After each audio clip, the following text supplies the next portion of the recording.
let's go to your actual first though relationship. What that was like, how your mom played a role in that. Yeah, so How old were you? 16 was the very first time I had sex, and it was with a boy named Josh. And I don't remember how, like, we were like, yeah, let's do it. He was older than me. He was a grade above me.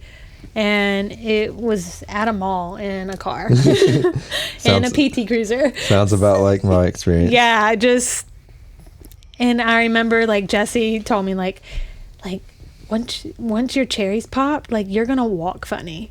And I was like, what does that mean? Like, and I just remember after that, and like, I just felt weird. Mm-hmm.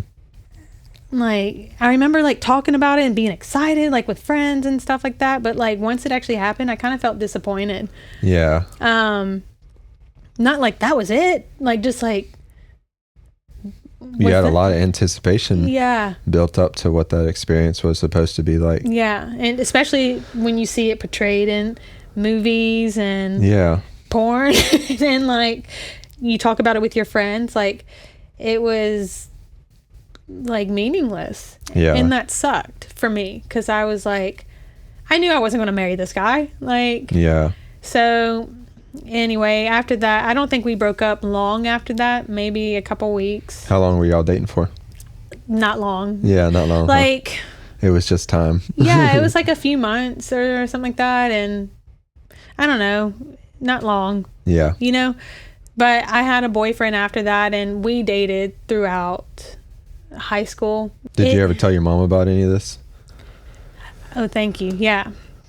So after that happened, I think I told Cody not long after. Mm-hmm. And I was sometimes going to church with her. By the way, this church was, the pastor was, her name was Sissy, and it was a small church, but she was very much so like my mom and Cody's mom. Mm-hmm. So I was like, wow, like it was just really controlling and like, so anyway, I was going there sometimes helping with piano and singing, and then also like living this life. She was like, Jessica, you need to tell your mom, like, what happened. And I was like, why? Like, and then all of a sudden I feel like guilty and condemned and like, I'm hiding this from my mom and this and that. So I such a different experience, because mine was like, I turned my back on Christianity at 16 and was like, I'm not a Christian anymore. And so then I went out and I had sex, but you were like trying to still like be a Christian while like, there was such a conflict. That's so why I never felt any like guilt, shame, or condemnation for having sex all throughout high school. I just didn't. I didn't care. So I think that probably helped me maybe heal a little bit quicker from that stuff, you know. So doing it while you were a Christian actually like made it harder to get over. Yeah, and I just felt so torn. Yeah. Because it was like, it's hard when you're like trying to be two different people. There was a lot of stuff that happened in the high school years that I was like, whoa, like what am I doing? And like, is this right? Or like, I want to live this way. You can explain it now if you want. So in high school, I didn't sleep around with a bunch of people. But again, like any boy that asked me out, like I would go out with, and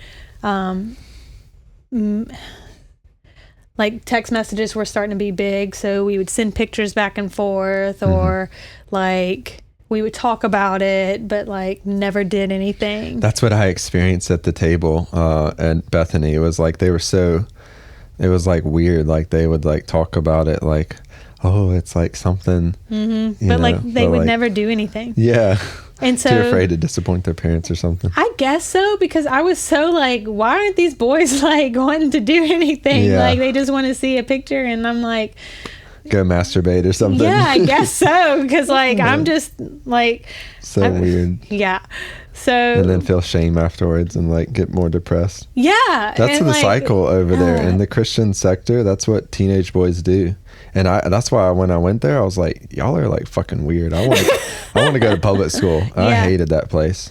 I guess because I was grew like, up y'all, there. like, just go have sex. Like, if you That's want to. what, like, it didn't make sense why they struggled so much with like masturbating was like a better alternative, but then they would like hide it and then like not talk about it and feel shame. That didn't make sense. Yeah. You'd go, but like we were told also masturbating was bad. And like they, anyway. So it's just a cycle of shame and hiding and lies and shame and guilt and that's what I was stuck in, because that was the whole Christian purity culture. And then Bethany started 220 at that time, so some of these boys would go in these groups and they were shamed more and like they would talk about it like an AA meeting. Basically, my name's Tom and I have a sex problem. Hey, I'm Jenny. Last week I struggled. I touched myself. That's pretty much what it was. And the Christians would call that conviction. Yes. But it's actually guilt and shame. It's not conviction. Yeah, it's very, because you feel so nasty. Mm-hmm.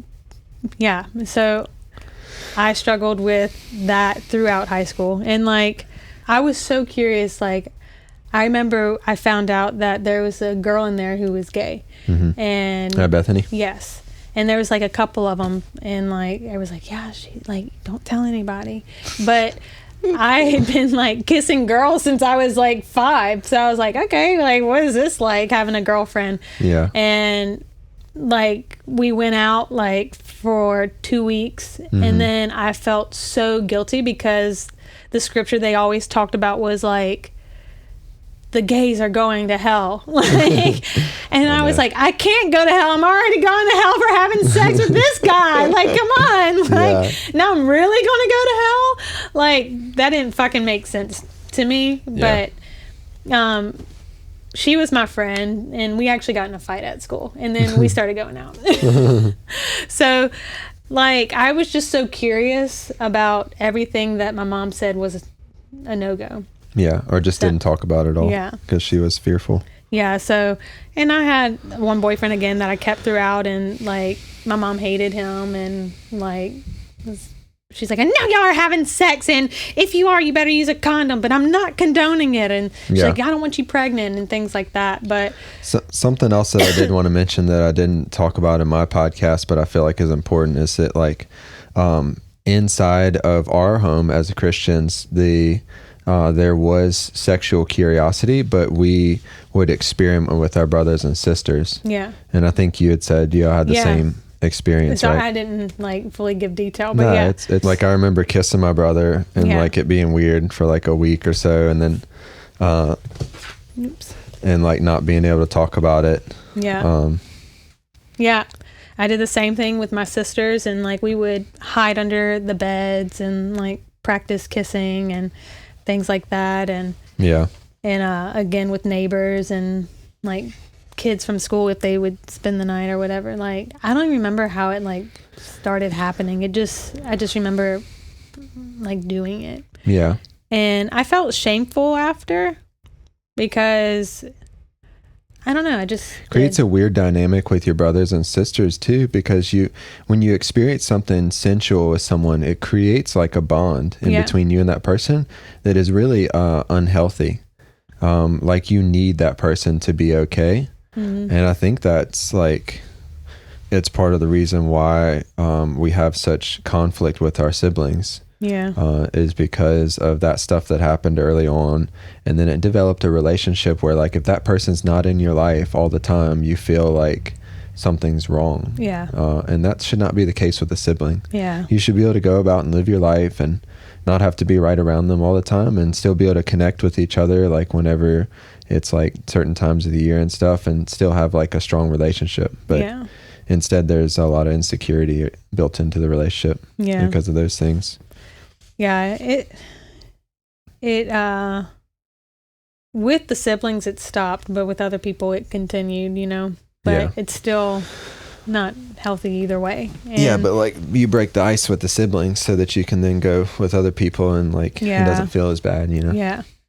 It just became unhealthy and just, yeah, there was definitely a strange, we felt like we were just close, but I guess that made it a strange dynamic between the siblings, you know? So let's talk about your high school faith and pressure.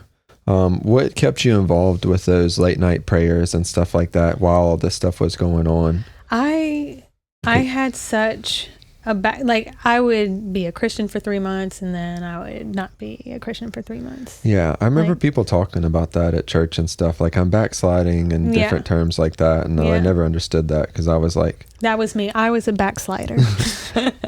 Like and it would be the same with me and Jessie. Like we'd be doing great together also. And then we would like, oh, like I did this. So she went to like a youth camp? She went to a different church, Miracle Place Church in Baker. But she was a teenager, you know? But that was like the cycle. Like you would go to a youth camp or you'd have like a youth weekend and you'd feel pumped up for like a couple months. And then you start to simmer down and see that boyfriend again or that girlfriend or whatever and be like, I really like sex. Back to the shame cycle. And like, so constant tug of war. Yeah, it was always that throughout high school, which made me stressed. But I would go to these like youth camps, like the Ramp. I believe I went to IHOP when I was like a senior or something like that for a youth weekend. And then a few other places, like there would be small youth like women's retreats that I would get invited to with my mom and Donna. And so like you would have all these like spiritual experiences and like these prophecies and this and that. And it would keep you like, okay, so something is real out there. Like there's something bigger than me. Like I need to get my shit together and like not do X, Y, and Z. Cause I'm at this point, I'm still thinking like I'm going to hell. Yeah. Like I'm constantly thinking I'm going to hell. Especially like if I would go earlier on, if I'd be at my dad's house, like watching a movie or listening to music, like, oh, I'm going to hell for watching this for sure. Like seeing The Exorcist or seeing The Ring, like I'm going to go to hell for watching Saw. So, yeah, that's crazy. So you had that tug of war for a while. Yeah, like the whole childhood and teenage years. But and so we started doing all night prayer again, but it was with like some of the kids within the school. Mainly girls, and I think Michael would come sometimes, but it just like we would pray and like I don't know, later on as I got older I saw it as like beating my back to have God's attention. Yeah, how late would y'all stay up doing prayer? Maybe till like 11 p.m. 12 p.m. a.m. It'd probably start at like 7 p.m. If y'all hit the midnight hour, that's when you were really casting out the evil witches and things. Yes. That's why I make fun of it now. So what would y'all do in these meetings? We would pray or go off and read the Bible or like talk about like what we want for the high school. Because they would kind of like tell you to do that at these meetings in other states. Like, hey, like when you go back, take this fire and like... Yeah, I remember that. Like make a change in your school. Like pray and fast and weep for God to change your environment in school. Strange fire. Strange fire. You ever heard about that? That sounds familiar. I don't know. I don't remember what it's from. So there, in the Old Testament, there were two different types of fire. There was like the fire of like God's actual presence, and then there was what they called strange fire, and it was witchcraft. Nuh-uh. Yeah, go look into it. Oh, nah, I believe you. No, I will look into it though.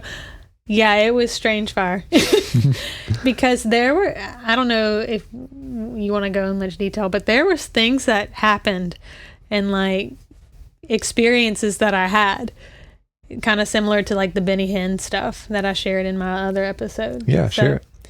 Like, I remember being on the ground and like praying for a touch from God or something like that, and I just start convulsing again. Mm-hmm. And they're like, and what I was told was that like she's pregnant, like spiritually she's pregnant and giving birth. And I remember, and so my body would just start contracting like every few moments or whatever. Yeah. And I can't make this shit up. It really happened to me. Like, and I don't know, it was just strange. Like, and things like that happened to me throughout my childhood. Just weird stuff like that. Yeah. Like, so, but they said like she's pregnant and she's gonna give Which birth. kind of goes back to the sensuality in the home, where like you're craving a touch from God, or you're craving a manifestation of his presence. And I think Jesus talked about that, where he said like, you adulterous generation, you crave like a miracle or a sign. Yeah. The only sign that I'm going to give you is the sign of Jonah. Yeah. Which he was talking about himself. Yeah. And how he would go into the grave for 3 days and rise again. So I don't know why we didn't see that, or didn't, because like, when you have such a strong desire for your agenda, you can't see the truth. You're blinded to the truth because you're following just the people around you. Yeah. And the culture, and that was the culture then. And I trusted these people, you know, like I grew up with them. We went through it. I mean, we went through it. Yeah, yeah. We tried to find the truth for like 8 years inside of the church and experience all sorts of things. Yeah. We'll get into that stuff later, you know. Yeah. Yeah, so those sort of things would happen, and it just created a tug of war in me. And but once like we graduated, those things stopped because we were all going in different places. Your prophecies and stuff about being a worship leader, how did that shape your choices? That's a really good question. Come on, ChatGPT, why'd you do that? We can skip that one. It goes back to that. Like, I just always, I had a teacher in high school that taught me piano and how to play worship music, and taught me chords, and that gave me the ability to play how I wanted to play music wise. But and you were also trained classically. You took classic lessons. Yeah, I was trained classically, and can't really read anymore. But from the time I was 7 to about 13. Yeah. Okay. Yeah. So, but once I learned the chords, I was like, forget that shit. Like, that is boring to me. It's beautiful. I love it, but I don't want to play it. Yeah, like, it wasn't your style. No, I appreciate other people playing it. So, but she taught me that, and so I was like, okay, now I'll be ready to like play worship music for churches and be a worship leader and things like that. Yeah. So that all changed when I went to college, you know.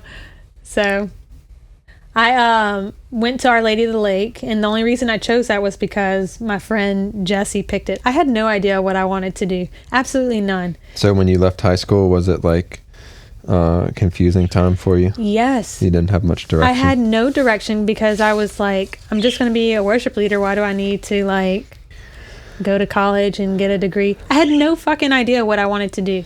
Because it was so like heavily prophecy. Like, I mean, it would be no sports, no academics, nothing else. Yeah, no sports, no academics. Just like, worship leader. And I can't tell you how many times. Did you know worship leaders don't get paid? I didn't until I was older. But look, you probably would still be living with your mom trying to catch a gig that would pay you. She would probably $300. That. Oh, she would. Yeah. Don't worry, Papa will pay for it. Shut up. We'll take you wherever you need to go. Just keep spreading that strange fire. That strange fire. Witchcraft. Yeah, we would always see witches everywhere. We would, my mom and Donna would, if we would go out somewhere, they would be like, yeah, that lady's a witch for sure. You can tell, or they whatever. would talk about other people, like, based on what outer appearance looked and what like. they felt from them. Like, oh, that was such a weird feeling. And that was like, I can't tell you how many times I was prophesied over that I was going to be a worship leader. So hearing it from other people who didn't know me, that was weird. And then having other people keep saying it, was just weird. You know, just like a psychic, right? A psychic can read your future. Yeah. So that stuff is like, it's vibrations that you're giving out, I think. And I think that those things that are placed on your life from the time you're born are who you're going to end up becoming. And so anybody that tunes into the spiritual side of things, whether you're a witch or a prophet or whatever you are, can read that stuff and then use it for whatever purpose they want. Yeah. So the difference, I think, is, at least nowadays with prophecy, a sorcerer, somebody that's like a fortune teller or something, they're going to have you pay them $100. Yeah. And they're going to read your fortune. Yeah. A Christian is going to milk you and groom you and try to stay alongside you to your entire life so that they can somehow enjoy the excess of your success in life. The suffering. Yeah, whether it's a feeling that they get, oh, I like that feeling, or it was very much or so financial gain. I had a lot of people do that to me, like, you're going to be wealthy one day, and then try to be my friend. And yeah, they did that with me. They're like, I just love the feeling I get when you play, Jessica. I just really felt the Lord. He was there. He shook me to the core. Shit. I almost passed out. So that's it's almost like a drug high or something. Yeah, and so when you hear that as like a teenager, you're like, shit, yeah, like I can keep doing this if I get this much praise. But it's actually more sensual. Yeah, it was, because it was all about feeling. Yep. You know, and your looks and like what you portrayed. So, but going into college, let's talk about your conversation with God in your car. Oh, this is good. So, knowing that there was such a tug of war. We've said that probably about 50 times, but yeah, such a like pull between these two lives. Yeah, well, people need to understand that that's what goes on in most Christians' lives, is they're in this constant tug of war of being shamed because they're not doing what people have told them they're supposed to be doing. Yeah. Or living for what they want to do, which is not what they should be doing. Yeah. Which is totally wrong. It is. You should learn the things that you desire and trust that God put those in you, and then pursue those. Yeah. And learn how to think for yourself. That's something I never learned until like 2 years ago, and I'm still learning. She's really enjoying this podcast more than anybody. I know. I want to zoom in on her a few times. Little rat. So, yeah, there was such a tug of war, like with what I wanted to do and what like I was expected of me. So I was in my little Camry at the time, my 2001 white Camry, and I was going down Segan Lane, and I just looked up at the sky and I was like, stop trying to stop me. I want to do what I want to do. Talking to God. Yeah, I was talking to God, and I like raised my fist. Like I was like, you stop telling my mom what I'm doing, because I would always get threatened that the Holy Spirit would tell my mom if I was doing something bad. That's what she would tell us. Wow. And so I was always scared. Yeah. There was many times like I would go to like Jesse's house. She's like, don't you do anything or the Holy Spirit's going to tell me what you're doing. And so she was really just looking at your face to see if you had any guilt on it. Yeah. I was like, okay. Then take a guess at what you did wrong. Yeah, and I learned to lie. It teaches you to lie. Yeah, I did. I lied a lot at that point. So I back to the car. I told him that, and nothing happened, obviously, but I did it again. I was like, and God's like, I'm inside of you. I'm not up there. Yeah. It's like, I made you. Yeah, that's interesting though. That's what the church teaches you. But God's up there, and you know, he's watching you. You better be good, like Santa Claus. That's how I always felt. So I told him again. I was like, "Look, I want to do what I want to do. Don't stop me." And I felt this like weird feeling, and I was like, okay, that must have been it. Like he left. So Yeah.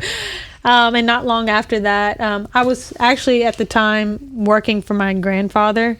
I think this was summertime. And you were going to college? Yeah. For nursing? Yeah, for nursing. I felt so lost there even. Yeah.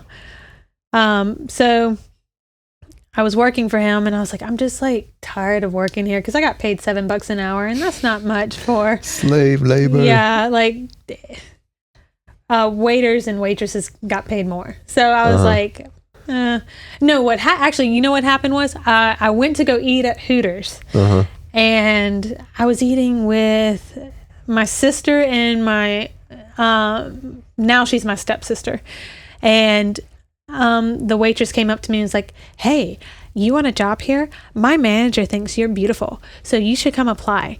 And so I was like, somebody thinks I'm beautiful, okay. I'll join today. So I went in, they gave me the card, and then I think that weekend I went in and like applied because my sister and stepsister were like, why the fuck not? Like, you're hot. Like, you got the bod for it. Go. They always puff me up. You could totally do it. Yeah, they totally puffed me up. They're like, which you felt like really bad about taking that job, right? Like, you felt shame. I felt there was still a little tug of war there, but like I wanted to do something so opposite of what. Basically, how I lived in my college years was how most teenagers live in their high school life, and they, you know. So I applied, and I got the job, and I started working there. And so we all were like, "Dude, like, how are you gonna hide this from Lauren and John?" We just started calling them by their first names because we were so over them. Like, how are you gonna hide this from John and Lauren?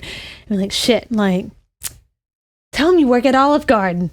Yeah, that's it. And so I ended up telling them, like, hey, like, you guys can't come to me at the restaurant because they won't let me serve you. So there's really no point in like coming. And they're like, oh man, okay. So they never showed up. Your first job. Yeah, we can't come. Yeah, we'll let you go. So they believed I worked at Hooters. The Holy Spirit didn't tell her that one, did he? No, he didn't tell her nothing. So I ended up working there for a few months, and that whole time she didn't find out.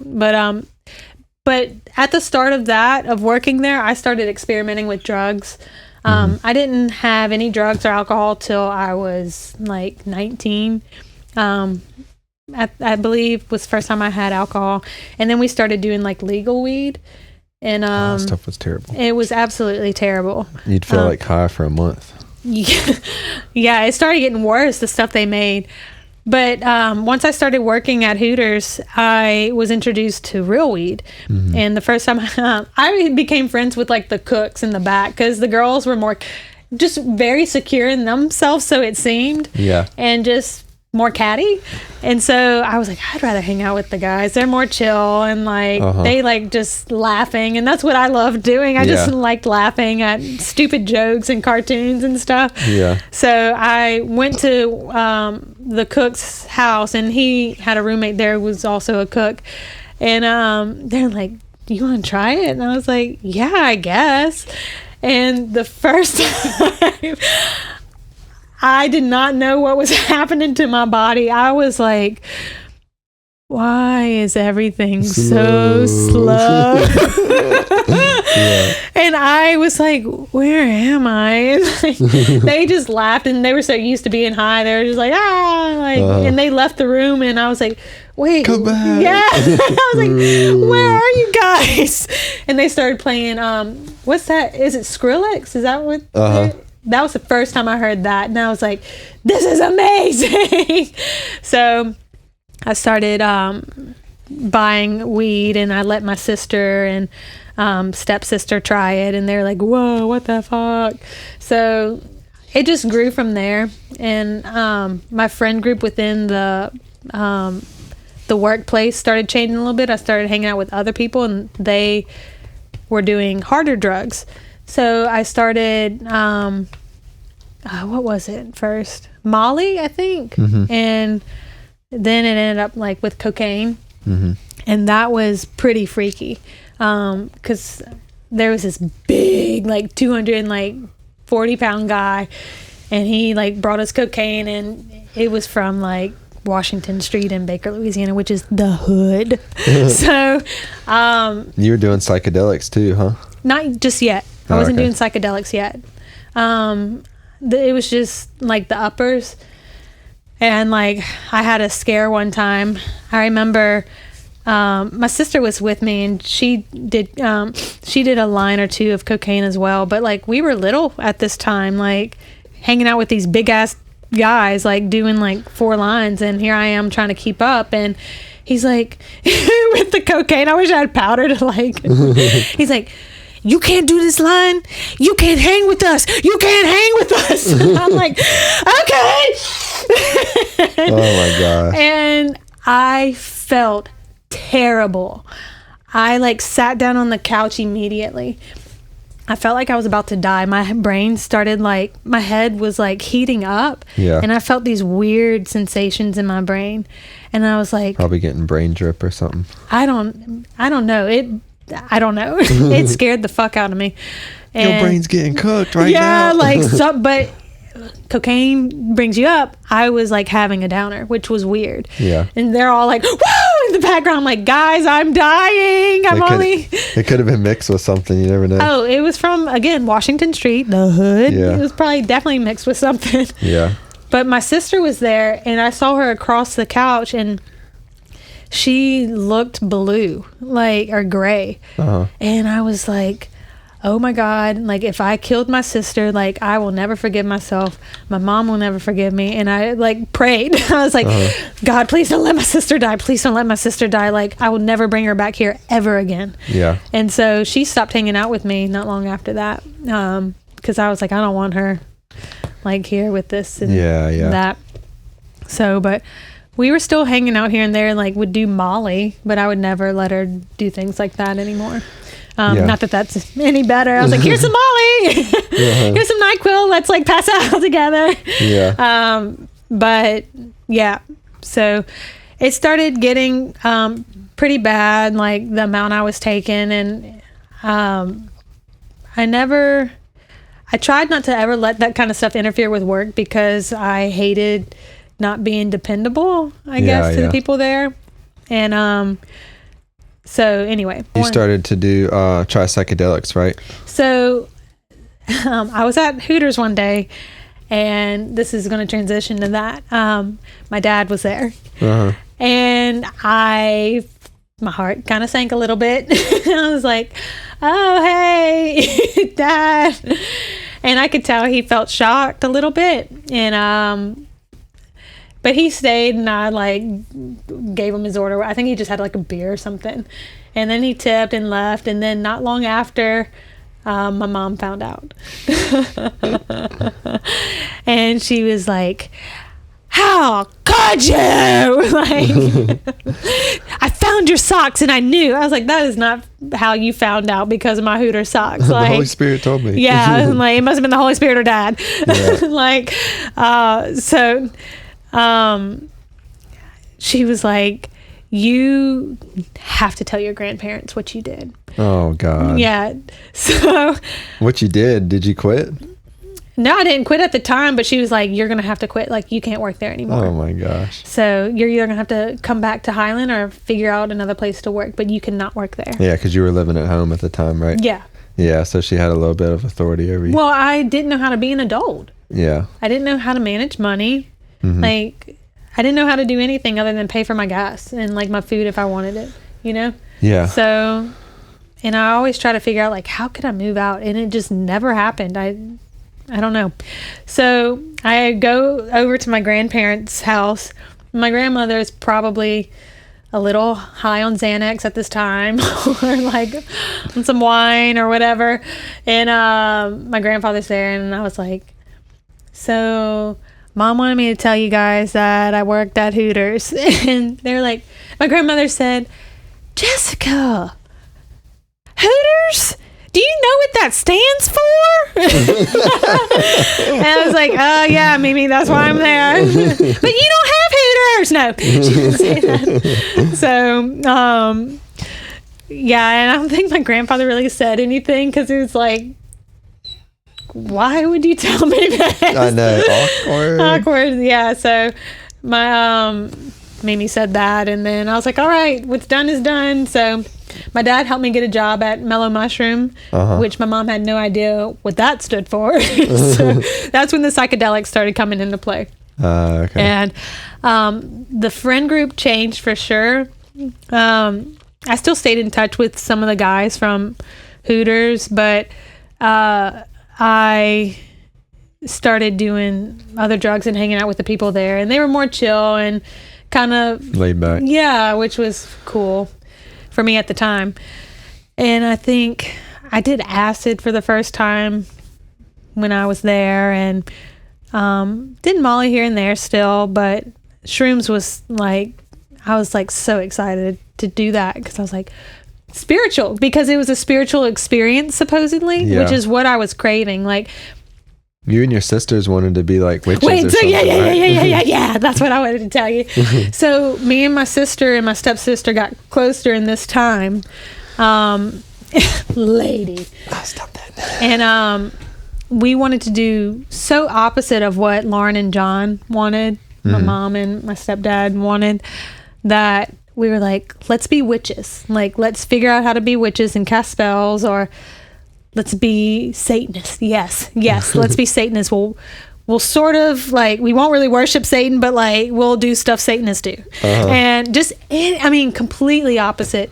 We were like planning to run away, changing our names. And I was like, yes, still, even after like being 7 and wanting to do that, I'm like, yes, now I get to really live out my life. So, but I wanted these spiritual experiences because I believed in that so much. Well, that's how you were raised, to seek after spiritual experiences. So, yeah. So now you're just doing it in the devil's territory. Yeah. Yeah. It was the devil's thing too. He was over there too. Yeah.